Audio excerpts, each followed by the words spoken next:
All right, hello everybody. Just give people a second to file in here.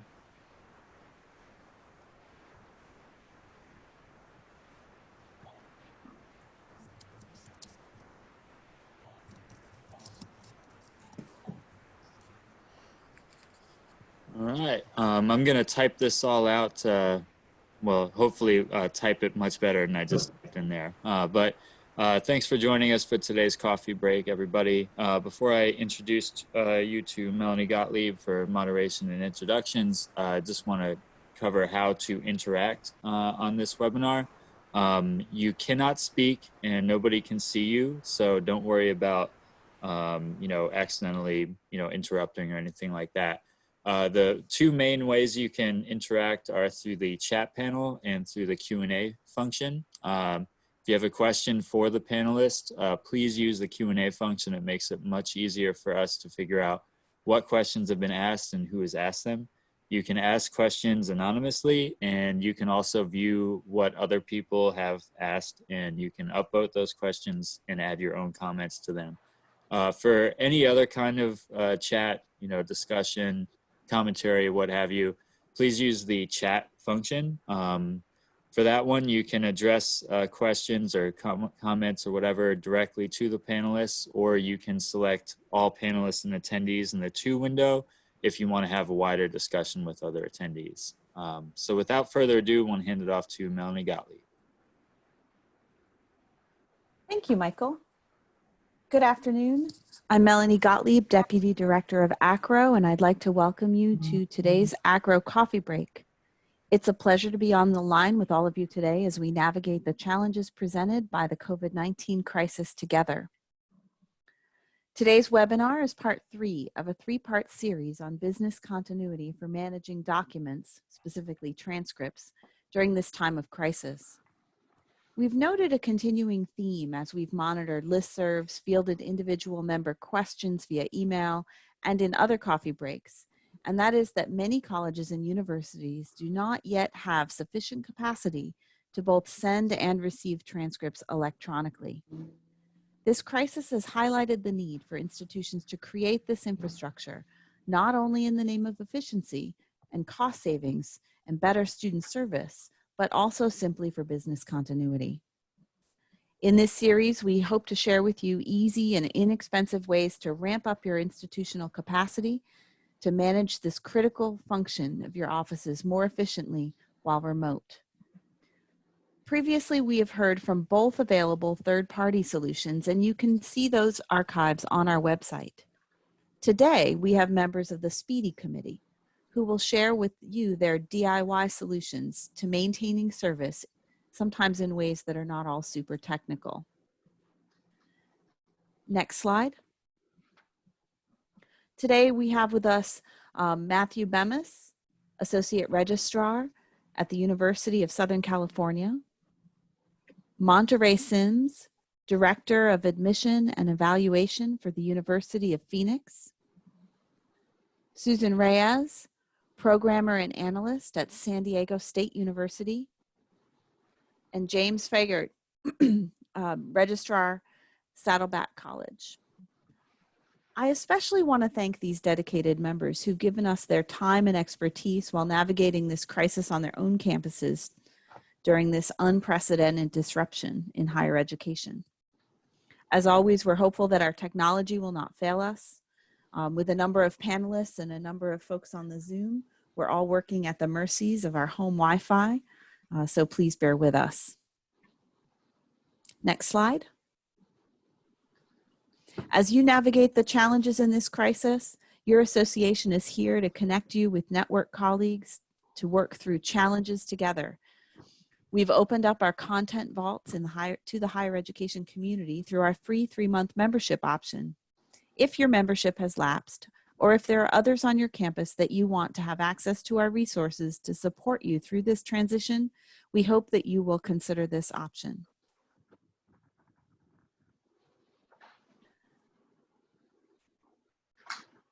I would also like to share with you, if you are interested in this topic, we have available in the ACRO bookstore, the Basic Guide to EDX.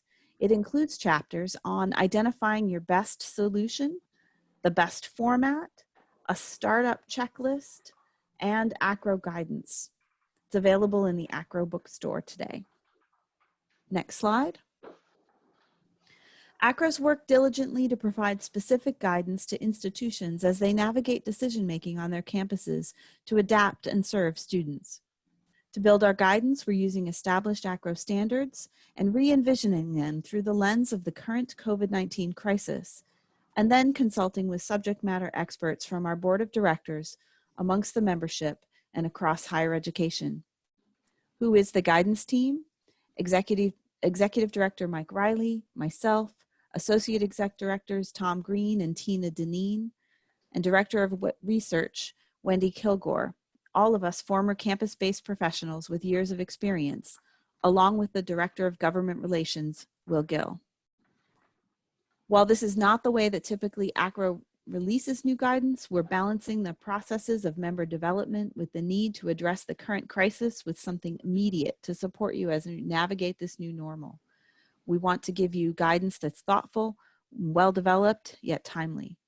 If you have suggestions for the guidance team to consider, please don't hesitate to contact us through the contact form available at acro.org/COVID guidance.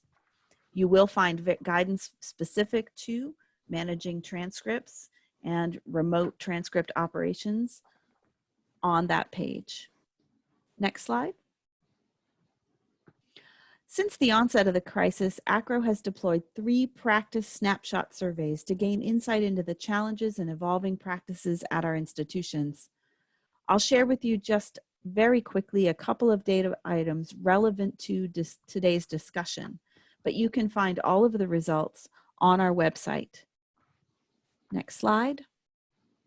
The first relevant slide has to do with official transcript printing during the COVID-19 crisis. And that is of the 76% who are still printing official transcripts at this time, 64% are going to their campuses during this crisis to print. 13% are using a third-party vendor to print, and another 13% are doing it in their home offices. Next slide. This slide shows the data on changes in practice that are under consideration or have already been made on how official high school transcripts are received in response to COVID-19. Of the 87% who receive high school transcripts and the 34% who are considering or who have already made changes, we can see that several are, that 82% are moving to accept unofficial transcripts. Next slide. This slide is changes under consideration or already made on how official college transcripts are received in response to COVID-19. And next slide. And the last is changes under consideration or already made on how official college transcripts are delivered in response to COVID-19. And with that snapshot, I am going to turn the mic over to Matt Bemis. Thank you very much, Melanie. First, welcome everybody.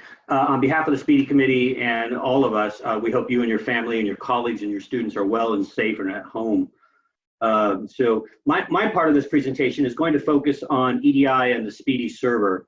For those of you who are not familiar with EDI, EDI is a machine-to-machine data transmission. There's no human intervention involved. For those of you who have visited an ATM or gotten gas recently, probably not so common now, you've engaged in an EDI transaction. What we're going to look at is really what's available to you as an education community member in the United States and available on the Speedy Server. The quick tour of the Speedy Server, it was set up in about 1996 with the purpose of providing a free data exchange for schools in the United States to send and receive data in a standardized format. What I hope to do is walk through these first 2 slides, and so the takeaway here is that you'll be able to, after this call, you'll be able to go to the Speedy Server and negotiate what I'm going to show you and kind of go through these checkboxes to see if you're a good candidate to determine if data on the Speedy Server or schools registered on the Speedy Server is a good candidate for you to get started if you're not already receiving. So we put down the Speedy Server org And what we're going to do is we're going to walk through the sender and receiver reports. More importantly, the sender reports, so you know who's sending.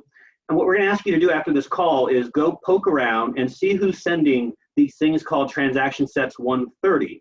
Transaction sets 130 represent EDI data that's coming from one school to another or from a vendor to a school, and identifies standardized data that can be recognized. We'll also show you what the 131 transaction sets look like so that you know who's acknowledging the receipt of transcripts. What I would ask is that when you get into this area in the Speedy Server registrant report list, you be patient with yourself because it's a lot of data. And while the format is standardized, you just need to be patient poking around and doing your investigation. Can I get the next slide, please? And what we're asking is, we find measurable activity, commit to joining the community, registering for the Speedy Server. And once you've registered, reaching out to one or more of the Speedy Committee members to actively start testing. I'm calling this EDI light, meaning that you're not going to necessarily have an EDI transaction that's going to come in and map to your student data. That is a secondary step. This first step is really registering for the server, getting files in, and using some of their utilities to render that data so that you can actually load this data. For schools right now who can't get data, this may be a perfect resource from these schools that are sending data to get data to come in. I know that's a lot quickly, but what I'd like to do is do a quick demo on the service itself to show you what it looks like. And I'm going to try to take over the screen here.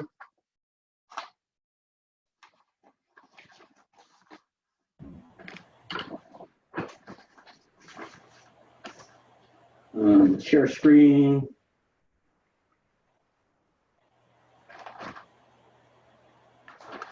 Okay, hopefully you can all see my screen. Yep. And what we're going to ask you to do is when you get to the Speedy Server, go to Reports, this tab here. And if you go down to the types of sender-receiver reports, you're going to want to choose the sender. And what I'm asking is that you check a recent year and a recent month where you'd expect large activity and transactions. And what you're going to see here is a list of transaction 130s and transaction 131s for each school that's registered on the server. This is in alphabetical order by state. And so for me, as an example, if I was going in and looking to see who was exchanging data, I would do a search for Allen Hancock, which is one of the first schools listed alphabetically in California. And looking at this, I could see Allen Hancock sent a number of EDI 130 transactions to many schools, and American River following. So I would go through to see who's sending what around me. That's the real homework here. Go into this service and find out who's sending data, and so that if you were to register, you could receive data from them. Now again, it's not going to be machine to machine. It will be machine to person to start, but it's something you can do as a grassroots. So I know that's a quick overview here. I have included in the slide deck of how I got here and how you can repeat that or replicate that, but that's really going to be your homework there. If we can jump back to stop sharing here. Now we're back to the PowerPoint. So getting started, you have nothing to lose. This is all grassroots. If you're successful, you can demonstrate to others that this data method will work for you. This is free of charge. Mapping to your data system is secondary. This is about getting data back. You have actually a utility that can render this data so that your operators can load this into your student information system. This data is considered official. This data is accurate. And by the way, it's standardized. Every transcript will look the same with your quick and easy software. For the most part, this is a one and done setup with the registration. Navigating firewalls will be your biggest challenge, and the Speedy Committee can help you with that. If there are no trading partners near you, also consider a grassroots effort. Do you have a large feeder who would be a benefit from sending EDI data to you, and can you partner with them? That's something the Speedy Committee can also help you negotiate. Finally, the Speedy Committee is here for you. This is an ACRO work group that is funded by ACRO to provide outreach and service to our universities. So if you engage in this process, you'll have 12 new best friends on the Speedy Committee who will help you get started. This is what we do. We're all committed to this. Many of us have been with this committee for 10 or more years.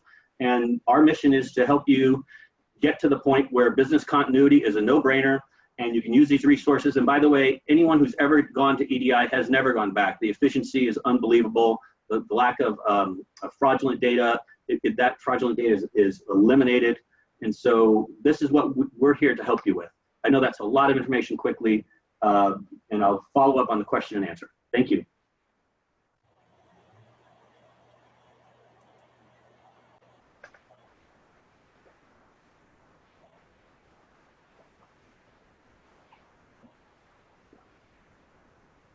Thanks, Matt. Hey, everybody. Excuse me. I hope this finds you well. Can you guys hear me okay? Yep. All right. Just to introduce myself again, I'm Monterey Sims, Director of Admissions and Evaluation at University of Phoenix. And I'm also a longtime member of the ACRO Speedy Committee, so here to help as part of your resource community. I think it's important right now for us to remember during these trying times that we do have the ability to positively impact our students and our staff through temporary solutions that don't necessarily require technical resources or extensive project planning. Next slide, please. So I just wanted to share a couple low-tech, no-tech solutions, and these might spark some creativity on your campus or encourage you to share some of your additional best practices that you've implemented with others on the call today during the question and answer period. Currently, at our institution, we're looking at blockers that are outside of our applicants' or students' control, which could delay their ability to start their education journey. At a time when education is really more important than ever, applicants want to be able to act on their decisions and go back to school without unnecessary barriers. And continuing students do not need additional stressors as they're trying to continue on in their education when they're already experiencing so many stressors in everyday life during this difficult time.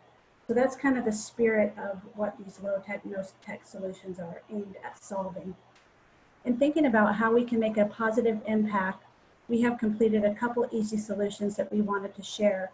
And the themes are really around temporary modifications of policy where appropriate, being flexible and creative in the signing and collecting of documents, and providing just-in-time information to students and advisors.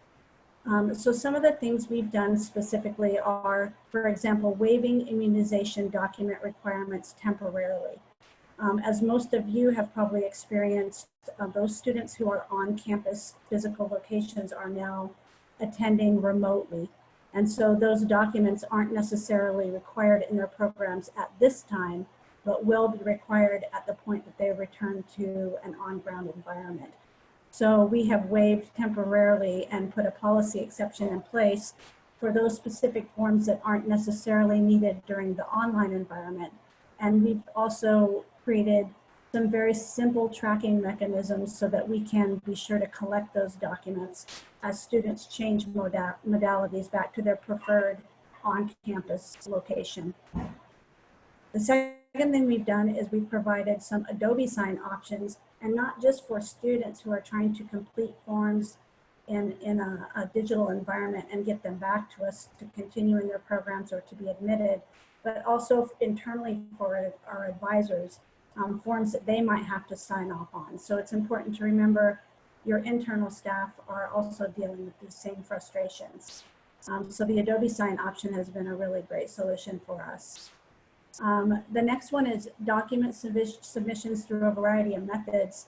That can be as simple as one of the ones you saw on our survey that people are using the encrypted email, even allowing students to take a picture of a document with their phone and email it to their advisor. Again, you know, if there's something that's required at your institution as far as official documentation, tracking of these exceptions would be important at this time, but it doesn't require a lot of technical expertise to just track and follow up on those documents. You might need in a different format at a later time. Also, the very popular solution of accepting unofficial transcripts, we've been doing that. It's going really well. We kind of shifted the paradigm at the University of Phoenix because we do order transcripts on behalf of our applicants from their prior attended institutions. So what we've done is continued to place those orders for those official transcripts, but at the same time, we are allowing students to provide their advisor with an unofficial transcript. And even if their institution is not closed at this time, not all students know where to find that information or resources about whether or not they can obtain their document easily. And so it's just a confusing time for everybody. So we're trying to be very flexible. And while we are placing the orders for the official transcripts, we are temporarily accepting those unofficials. And we are using those for the evaluation of the student record and the official admissions process. Our tracking enables us to make sure that those documents are obtained and those official documents are obtained before any student reaches that point of graduation. So there's going to be a verification process that occurs when the official document arrives, where there's a comparison between the unofficial and official document. So those are probably similar to some of the things you guys are setting up on your campuses. It's working very well, and we've learned that students are very happy that they don't have to be delayed. The last one is just-in-time resources, and I think we've seen a lot of institutions not only doing this internally for their students and staff, but sharing resources with the higher education community. And I think it's so important right now that we're all communicating with each other and sharing those resources that we have best practices in. I know University of Phoenix has shared some great resources with teachers for at-home learning. We've also shared institutions with our advisors as we get notified of institutions that are closed or temporarily closed due to the impact of COVID-19. We've created just a very simple spreadsheet that we've placed on SharePoint that our internal staff can easily help advise students of where to obtain those documents or of our unofficial transcript acceptance policy. So those are just a couple really quick low-tech, no-tech solutions. Next slide, please. So in planning for the future, I really think we did the right thing by looking at electronic transcript partnerships as a university. It has really enabled us to experience minimal disruptions for our students. We've been basically saved by having those electronic transcript partnerships and having consistent processing. So as you can see here currently, and this has been, years in the making, almost a decade in the making of these partnerships. But paper transcripts we receive is only 32%. And the requests that we have to mail out rather than do electronically is only 11%. So there already was a big benefit there.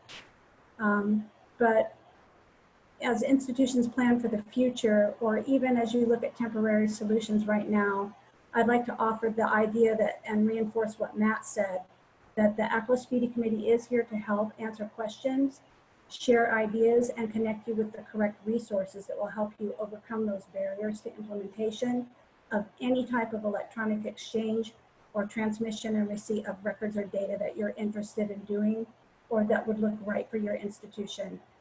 We're not about trying to make you or force you into EDI, XML, or PDF. It's about what does your institution need and how can we help you get that. Next slide, please. So electronic documents, there really is a great benefit to considering the electronic exchange of education records. And if this crisis has taught us all anything, it's that business continuity is now at the top of that list in an already long list of benefits to students and institutions. The electronic commerce is something students are very accustomed to. So regardless of if you order transcripts on behalf of your students or have them do it, it's going to be easy peasy solution for them. Efficiency for students and institutions is very evident. The accuracy is phenomenal, and the security outweighs all the other benefits combined. So if you do it for no other reason, do it for that. And I think that may be my last slide. Oh, one more, sorry. So as Matt said, we would love to help you get started. For your institution, it just requires that you work through the needs of your institution and your students. And then based on those guiding principles, figure out how to operate optimally with your other secondary and post-secondary institutions that have the biggest impact on your student population. And you can use those reports that Matt showed you to do that.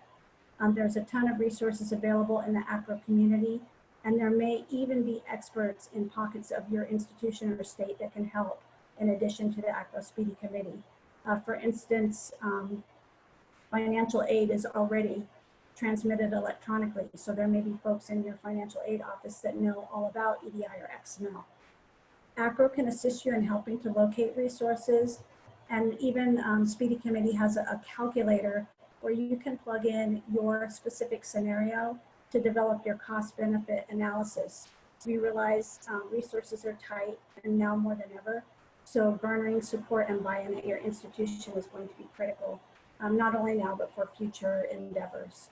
Now is really the time to start thinking about more services and the future state and how to enable a stronger business continuity, efficiency, and customer service at your institution.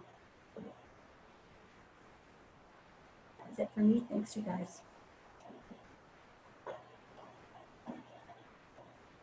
Hi, this is Sue Graves. I'm with San Diego State University, and I'm on the Speedy Committee, but I'm more a technical person and on the functional side of the house. So I just kind of want to share with all of you some of the things that have been considered and are being done at San Diego State as far as transcripts. For the past 8 years, I've worked very hard on building our EDI partnership with a lot of colleges to send us transcripts. So for our transcript students and our college transcripts, the adjustments for COVID-19 were actually fairly minimal because 87% of our college transcripts already come via EDI. So it's business as usual for the majority of our college transcript recipients. The bulk of the remaining 13% of those incoming transcripts are now PDFs that are either sent via a vendor network or secure email type link. So for those, we just had to address ways of uploading them or printing them to our imaging system and getting them into workflow. Where we really had a huge gap for the first couple of weeks was our high school transcript. We have a couple institutions, usually Florida high schools or Texas high schools, that will send the PDI. We get a lot of PDFs for high schools, and we still get a lot of paper. But no matter how our high school transcripts come to us, we typically would still print them out and pass the paper from person to person or office to office. They were very adamant that they needed that paper for the way they process high school transcripts. So I've been working with them a lot the last several weeks to find ways to have staff upload PDFs that come via email or are sent from other departments, and to do some automatic upload when we get transcript from a vendor like Parchment. Not only do you get the PDF transcript, but you also get an index file that tells you who it's for, what institution it's from, all those important keywords. So you can set up automated uploads of that into an imaging system or a workflow system, or even your information. We've been working to put those in place. Our freshman admissions had always been too busy to work on that. So now all of a sudden they're finding the benefits to that electronic processing of these documents. But what we've done is we've really relied on our vendor partnerships. Parchment is offering free resources to high schools right now. So we have talked to several of our high schools that we know are having trouble getting transcripts to us, because traditionally someone has to go to the office and print, and they're not allowed to do that. Trying to get them to send PDFs through a vendor network or through an email. Working with various offices on campus that typically collect transcripts and forward them to admissions, and getting all of that online on workflows. We've also adjusted a lot of policies, and we are currently accepting unofficial documents. So we did a lot of work to make sure that we put links to upload documents in secure portions of a student's web portal and their financial aid link, so that those documents that they typically would have had to bring into the office or mail into the office can now be uploaded. So we've just kind of been going through a lot of those policies, and I kind of had hoped after the first 2-3 weeks things would settle down, but as they discover the benefit of having these electronically and being able to process them and send them to the next level of processing electronically, I'm still continuing getting more and more work orders to continue that work. So on the technical side, I'm always here and ready to talk to anyone about how to do EDI, how to automate your processing.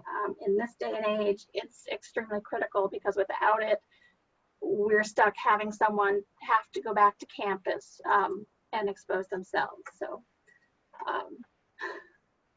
that's kind of been my life for the last few months, is actually teaching all those offices who are slow to adopt the automated route, the technology route, teaching them that it's okay, it's a good thing.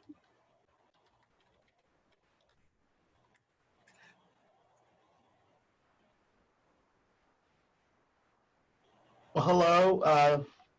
Good morning from here on the West Coast, and afternoon to everyone else. I'm Jim Feigert, the registrar at Saddleback College. We are one of the 115 community colleges in California. And I, sort of batting cleanup here, wanted to just sort of add a couple of items and refocus back on a few things that were already said. I think particularly about taking a look at who's already sending. So if you can take a look at the schools around you, particularly your feeder schools, find out who's sending to you or who's capable of sending to you. That's going to be a big piece for us. We, as a community college, our main focus is our high schools around us.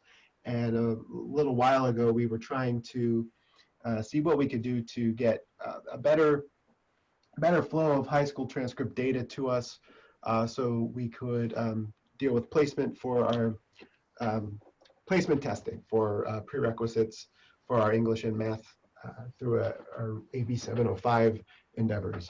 And we were having to do all this either through an actual test or a paper transcript, and it was becoming unwieldy. So conversations surrounded how can we get that as data. And one of the things that Sue talked about is partnering with your vendors. We are fortunate in our situation that we have a lot of our local high schools are partners with Parchment, and a lot of them are already sending transcript data, high school transcript data. So 11 of our 15 largest were already sending XML data, and we've been able to incorporate that incoming XML data into our placement functionality and help get some of these prerequisites and placement tests out of the way just through high school transcript data. That's great. Not everyone has that, and we understand that. So have those conversations. Try to see who around you is sending data and why and in what format. Statewide for us, I also take a look at our listservs, and one came in today about wondering who can sign an MOU for high schools because they want to batch PDF transcripts and get them all in. And my first question is, well, why are we focusing on the PDFs? Yes, I understand that's a step better than the paper ones, but why can't we do that electronically? So see if that capability is around you and how you can utilize that. I think it's a super, super, super important conversation to have.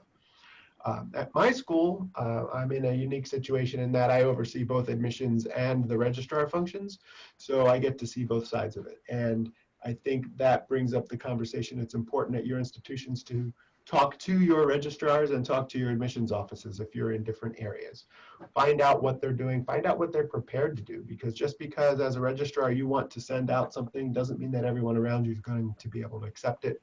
And vice versa, as an admissions office, just because you're prepared to bring something in doesn't mean the folks around you are prepared to send it. So have those conversations.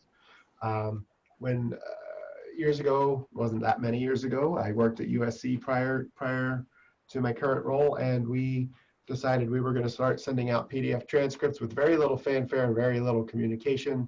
We started sending PDF transcripts, and our very own admissions office wouldn't accept our own PDF transcripts because they weren't prepared for it and didn't have any way of being able to render them. So it's important that you know who around you is going to be able to take what you're sending and who around you is willing to send you what you want. I think it's super important. And from a business continuity standpoint, I think what we want to take a look at is what is this world going to look like when we're back to the new normal after all of this, after COVID has been resolved. I think we're learning a lot from our situations now. We were already sending about almost 70% of our transcripts electronically before we all went home, and now that number, of course, has gone way, way, way up. and what is it going to look like when we're done? What processes are we going to be able to continue that we've made what we thought were temporary accommodations for during this period? What are we going to be able to do permanently moving forward that are actually best practices that are going to want to maintain? I think we're going to see a lot more endeavors towards electronic anything, fill in the blank, whether it's transcripts, whether it's diplomas, whether it's enrollment verifications, degree verifications, anything that you don't need an actual physical paper or a physical in-person transaction to deliver and or receive. I think we're going to see continue. And how best on your campuses to champion that, whether it's partnering with a vendor, whether it's partnering with your IT department and figuring out what the best way to do that, whether it's EDI, whether it's XML, whether it's PDF, whether it's MOUs with other local agencies, whether it's vendoring it out. Figure that out and have those conversations now. I know that we're all still sort of in a catch-up mode right now. How can we get through the immediate? But this is going to be a conversation for long-term. And I think it's important to keep that in mind. So I stress that communication among your major partners the best that you can. Keep the big picture in mind. What we're learning from what's going on now is super important, and what it's going to look like when we come out the other end of this, going back to the way things were. That's, I don't think, necessarily what we're going to want to be considering. So that's what I had, and I will bring it back to Matt Bemis to sort of wrap this up and take us into the question section. Thanks, Jim. Can everybody hear me, Michael? Yep. Cool. So just to restate, what we've all said here is that we are very interested, the Speedy Committee in particular is very interested in helping you with any of your electronic data exchange pinch points. And particularly getting off the blocks. It's not just EDI, it's XML, it's PDF. There's a best practices for PDF that was put together by the Speedy Committee and published a few years ago. That's available on the Speedy website as well. I think Mike's going to share the Speedy listserv email address. So we're there. We're a very active work group. We meet weekly. We attend national and regional conferences. You'll see our presentations about, and one of the things we also do is we get down to the vagaries of electronic data exchange. There's a lot of nuances that go on with this, and so reaching out to one of our committee members who has implemented in whatever flavor you're going to do will save you a lot of time. And this isn't just pointing you in the right direction. We'll help you build files. We'll help you build EDI files that conform to the standard, or XML files. We'll help you figure out how to get PDF transcripts published within a week using the vendor with asking the right questions. So this is very much a resource that ACRO put out. I think in the early 90s, the Speedy Committee was formed, and its longevity has served as a need to make sure we all understand the value of exchanging electronic data, the removal of fraud, and all the things that go along with the efficiencies of that. So again, you'll have the information to contact Speedy, and we're there for the community. This is what we do, and we're a group of 12 do-gooders looking to do good. Thank you. Thanks so much, Matt. We are going to move into the Q&A section. But before we do, I have one or two points that I would like to just reiterate. I think that one of the things that's really important as you try to move towards sending and or receiving electronic transcripts on your campus is a point that James made, and that is that partnership between the registrar's office and the admission office. I'm not sure who's on the call in terms of how many are from the registrar side and how many are on the admissions side. But if you can tighten the partnership there and build that pathway and do that work together, I think you're going to have a little bit more campus clout, because these are the two offices that are receiving and sending and serve the students in that way. And so I think that's a really powerful combination, and I hope that you'll work with your campus partners. So questions, I think these are a couple of relatively easy ones. The first is, Is Speedy only available for US-based institution? Melanie, this is Matt. One of our Speedy members, Doug Holmes, is from the Ontario Processing Center. The Canadian presence has had a strong presence within the Speedy group for a number of years, as far back as I can remember. So while there are some complications of trading on the Speedy Server due to the Patriot Act, we've had a regular presence in North America.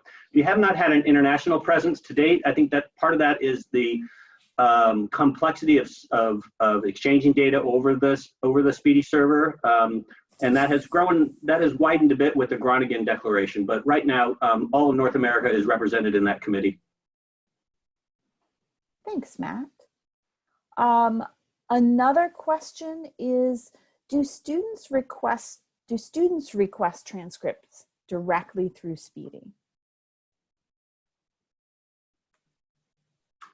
No, they don't. A student would have to have a registrant ID to actually request a transcript. What most schools do, such as CCC Trans and California Consortium, or other activities, what they do is they negotiate the transaction. They may even package or bundle up the EDI or XML, but they are registrants. The vendor themselves are registrants with the Speedy Server, and they deliver to other registrants on the Speedy Server.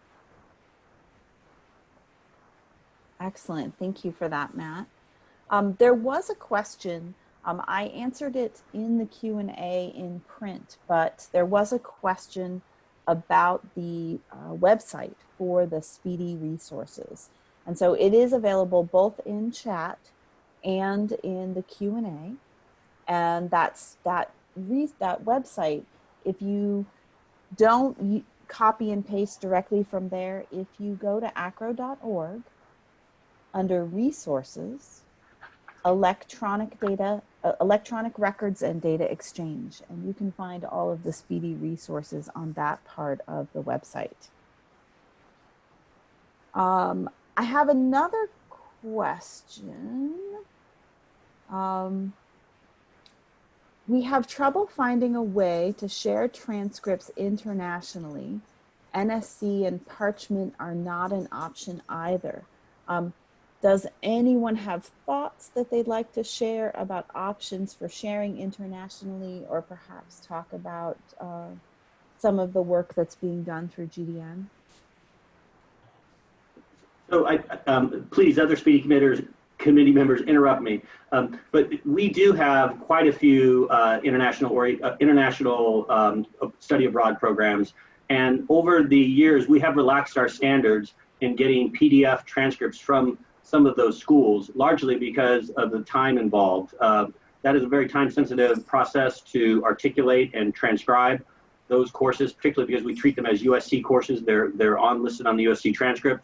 So we have been in the practice of accepting PDF transcripts, not digitally signed, from a number of schools if they're coming from a dedicated account. And we do follow up and match those to the official documents later in time. But we found that is not just a convenience, but this is a necessary evil of sorts in order to get our students through to know what is a final requirement or final requirements based on what they've done, what they've taken abroad. Yeah, and if I can add, I think alternatively, if you take a look, particularly with PDF transcripts, if you take a look at what security measures you're putting in on those documents, that helps a lot. A lot of things are firewall prohibitive, and if you put the right types of security on your document, those can be overcome. Those hurdles can be overcome. We used to see that at my previous institution, where we would be trying to send PDFs to places like China or Saudi Arabia, and we had too many security bells and whistles put on the document that it wouldn't enable them to actually download them and view them. And sometimes even just domestically to military institutions, if you put too much security on a PDF document, they become difficult to download and view. The technology with the vendors now is such that if you take off a lot of the security pieces, the digital rights management and those things, they'll be able to get through those firewalls. They'll still be secure. They'll still be unalterable, and they'll be able to be sent to places that have that security. China, Saudi Arabia, military institutions, those types of things, and that's particularly important. Thanks so much, James. There are a number of questions around security, email, and PDFs. So I'm wondering if Matt, you can talk, or one of you can talk a little bit about best practices around PDFs. Well, and I may have opened a can of worms here in that we do accept PDFs that are not digitally signed from known accounts for institutions where students study abroad for necessary reasons. And again, largely those are from a timing purpose, but these are also resources that are highly trusted. So we know the person sending it, we know the account, and we have a relationship. So that is one of the methods of exchanging data with a known person or quantity, that you've established a level of trust, and trust allows you to do that without blue ribboning or other security features. That's certainly not ideal if you're just an inbox collecting PDFs from the public. That's certainly not a recommended practice, and that's why we have digital signatures and security features with PDFs. But there are reasons to do that at times, though. I can talk a little bit about security in PDFs. When you're using a vendor network, especially on the receiving side, you have a secure transmission, you have two known endpoints, and they can take some of those security measures off of the transcript, the PDF itself, as opposed to, like you can only view it so many times, or it expires after 30 days, or you need a password. All of those types of security, while good if those PDFs are being emailed over, when you're trying to load those to an imaging system or a workflow system, and it has to go through your processing, typically those types of security on a PDF will stop the processing dead in its tracks at some point. So if you work through a vendor and you have vendor connected networks, then you can get rid of those internal PDF security because you use the network and the security around the transmission as the security, which is very, very helpful on the receiving side. I know with COVID-19 in our freshman transcripts, we've had a lot of students email the transcripts and they're secured. So after the second or third person looks at them, suddenly the next person says, it won't open, I can't see anything. And when you go look at the PDF that's been uploaded to our imaging system, it's because it had a total of 3 times it could be opened, or 30 days that it could be viewed, or it's requesting a password that no one but the first person who loaded it knows. So those are things that you definitely have to work around when you're then trying to take those PDFs and load them into automated workflows. Also important to remember that, unlike now when all of us are trying to be flexible and accept unofficial documents, which would be PDFs, as Sue stated, emailed directly from the student, that really the only PDFs that would be considered official would be directly from the service provider that's acting on behalf of the institution, or directly from the institution themselves. And those are really the ones where the security can be relaxed because there's a trusted, secure network and relationship. So those ones coming from students most likely have security and probably should have security, but regardless, they are not official documents if they're coming directly from the student. They may be appropriate to use right now during the COVID-19 exception processing, but I would still track those as unofficials. Excellent, thank you so much. A couple of other questions. We have a question specifically, are there any Speedy Committee members who are using Banner? I am not. I'm not aware of that. I know there are past Speedy there are ex officio Speedy committee members who are very familiar with Banner and could be used as a resource. So I would suggest perhaps for that particular question, if you would be willing to email speedy@acro.org, I think that the Speedy Committee could probably help you connect to a resource that could support your banner questions. That Yep. an accurate statement? Yes. Exactly. Excellent. Thank you. And then there's a clarifying point. And so I'm not sure, but there's a clarifying point around unofficial transcripts. So the question is, unofficial transcripts were mentioned. Does that include student self-reported data? I'm not. Melanie, can I start with that answer? Yes, please. So to be fair, USC sent out an invitation to its 8,200 prospective transfers this past April, the ability to self-report their transfer data. And a third of the students took advantage of that.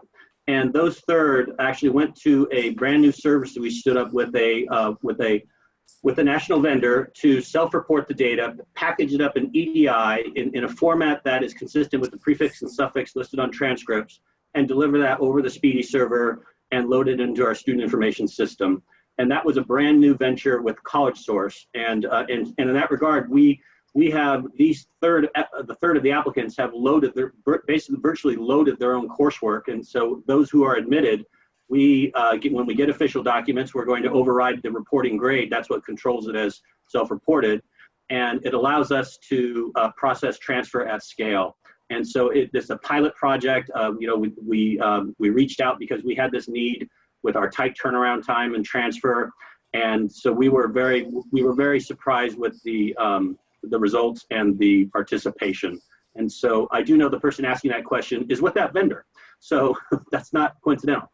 So, but it has been something that we're seeing what the value is to the community. And for USC, we're able to advise our students showing up orientation based on validated transfer work, knowing what coursework they've completed if they got it right. And by the way, early results are the majority of students accurately reported the work they've taken based on official documents we have.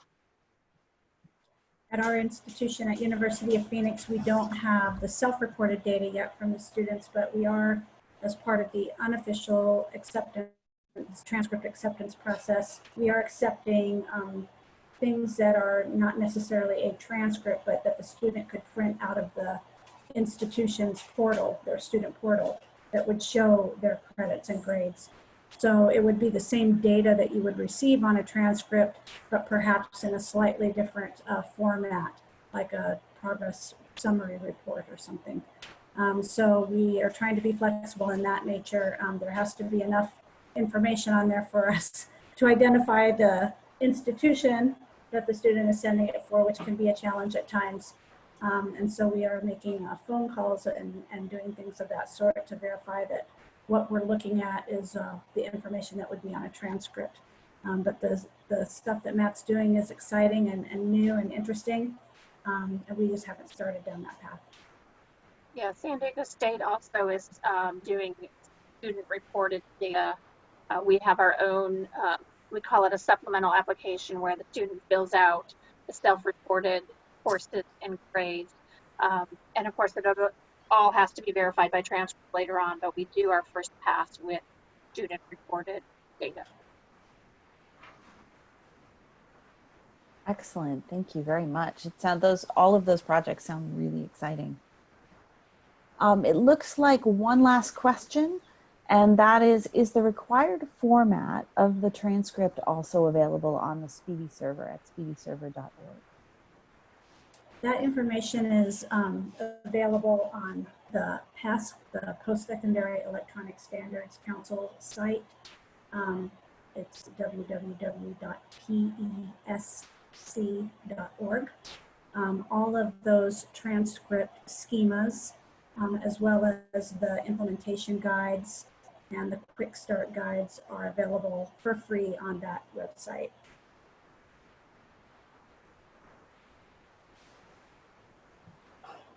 Thank you for that. I have put the pasc.org website in the Q&A as an answer as well. I hope that you will all visit PESC. PESC is a long time partner with ACRO.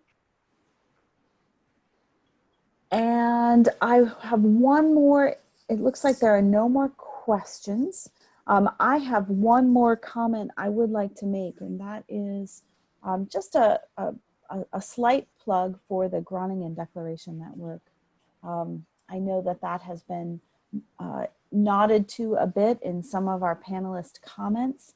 And for those of you who are unaware of the work of that network is working to ensure that digital data transfer for learners will be able to happen worldwide.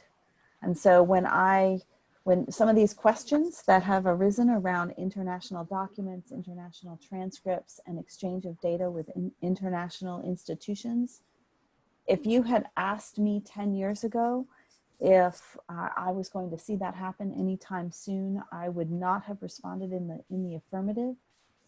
I have seen a tremendous amount of work on a global scale and seen quite a lot of successful pilots and projects. And so I firmly believe that we will see digital exchange on a global scale become commonplace sometime during my career. And that's a really exciting move. I hope that if you have questions or are curious, that you will visit groningendeclaration.org for more information on that as well. And Annetta has popped that into the chat, so thank you very much. And I think that concludes our webinar. Next slide, our Q&A section.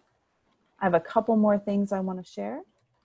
For those of you who have very specific challenges and need some additional support beyond the free support offered by Speedy, Acro Consulting has spun up a new service and is now offering express consulting sessions. These are $9.95, and they're designed to give you seasoned expertise and actionable results in a very targeted way. If you have questions, contact consulting@acro.org for more information. Next slide. I wanted to share with you also, we talked about that this is the third in a 3-part series. And so there are 2 other recordings in the archive. One is transcript processing made simple during COVID-19 with parchment.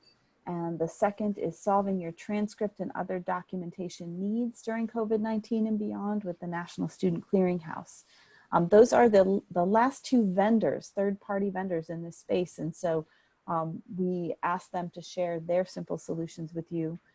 And then we also have our Speedy Committee, who does a much more homegrown solution that has been around for more than 30 years. We would like to invite you to additional coffee breaks. This Friday, we'll be talking about athletics eligibility in the time of crisis with the NCAA, NJCAA, and NAIA. For more information and for registration, please visit acro.org/COVID guidance. And we hope that we will see you later in the week. Happy Wednesday, and thank you for joining us.